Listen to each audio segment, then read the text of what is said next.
देवराजसेव्यमानपावनाङ्घ्रिपङ्कजं व्यालयज्ञसूत्रमिन्दुशेखरं कृपाकरं नारदादियोगिवृन्दवन्दितं दिगम्बरं काशिकापुरादिनाथकालभैरवं भजे। भानुकोटिभास्वरं भवाब्दितारकं परं नीलकण्ठमीप्सितार्धदायकं त्रिलोचनम् कालकालमम्बुजाक्षमक्षशूलमक्षरं काशिकापुरादिनाथकालभैरवं भजे।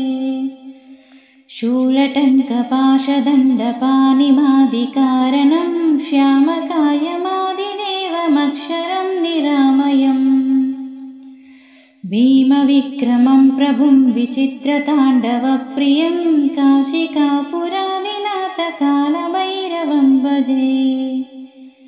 भुक्तिमुक्तिदायकं प्रशस्तचारुविग्रहं भक्तवत्सलं स्थितं समस्तलोकविग्रहं निक्वनन्मनोज्ञहेमकिङ्किणीलसत्कटिं काशिकापुरादिनाथकालभैरवं भजे।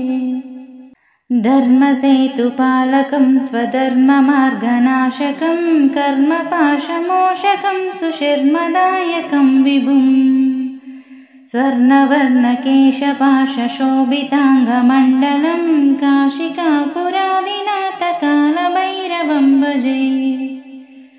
रत्नपादुकाप्रभाभिरामपादयुग्मकं नित्यमद्वितीयमिष्टदैवतं निरञ्जनम् मृत्युदर्पनाशनं करालद्राष्ट्रभीषणं काशिकापुरादिनाथकालभैरवं भजे।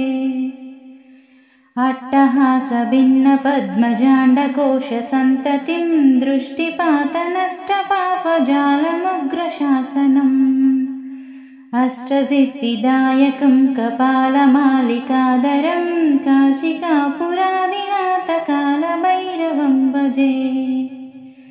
भूतसङ्गनायकं विशालकीर्तिदायकं काशीवासिलोकपुण्यपापशोधकं विभुं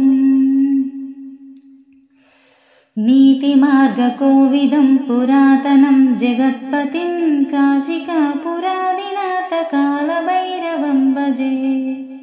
कालभैरवाष्टकं पठन्ति यो मनोहरं ज्ञानमुक्तिसाधनं विचित्रपुण्यवर्तनम् शोकमोहदैन्यलोभकोपतापनाशनं ते प्रयान्ति कालभैरवाङ्घ्रिसन्निधिं ध्रुवम्